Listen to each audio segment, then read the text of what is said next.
જૂનાગઢના ગિરનાર પર્વત પરના અંબાજી મંદિરમાં દાનપેટીમાંથી ચોરીનો વિવાદ અને આ વિડીયો સોશિયલ મીડિયા પર વાયરલ થતા જ વિવાદ સર્જાયો. હજી સુધી આ સમગ્ર મામલે પોલીસ ફરિયાદ કેમ નથી નોંધાઈ તેને લઈ પણ સવાલ ઉઠી રહ્યા છે. દાનપેટીમાંથી ચોરી થતી હોવાનો વિડીયો વાયરલ થતા જ મંદિરના વહીવટ અને સુરક્ષા પર ગંભીર સવાલ ઉઠ્યા.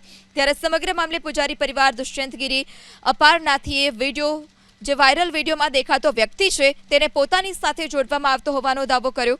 આ સાથે જ વાયરલ વિડીયોમાં પીળા વસ્ત્રો પહેરેલા વ્યક્તિને તે નથી ઓળખતા અને તે વ્યક્તિને પોતાની સાથે કોઈ અન્ય વ્યક્તિ જોડી રહ્યા છે તે પ્રકારનો પણ દાવો કરવામાં આવ્યો છે.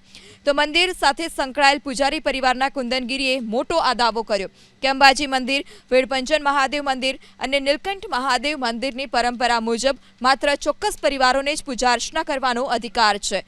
કુંદનગીરીએ તો એવો પણ આરોપ લગાવ્યો કે મંદિરની આવકમાંથી ભીડભંજન મહાદેવ મંદિર અને નીલકંઠ મહાદેવ મંદિર માટે થતો ખર્ચ હજી સુધી આપવામાં નથી આવ્યો.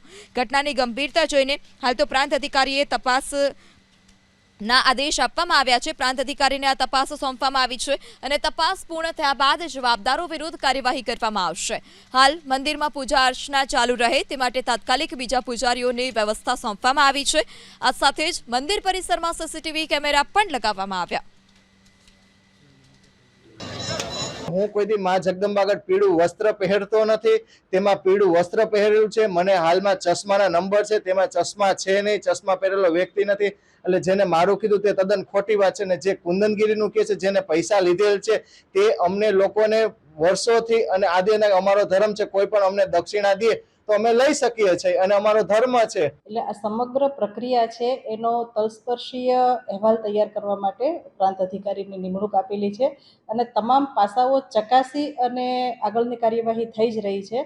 કારણ કે આ સંવેદનશીલ મુદ્દો છે અને લોકોની શ્રદ્ધા જોડાયેલી છે. એટલે કોઈ સાચા લોકો છે એ દંડાઈ ન જાય અને ખોટા લોકો છે એ છૂટી ન જાય. એટલે આ તમામ બાબતોની તપાસ કરી અને કાર્યવાહી કરવામાં આવનાર છે અને આવી રહી છે.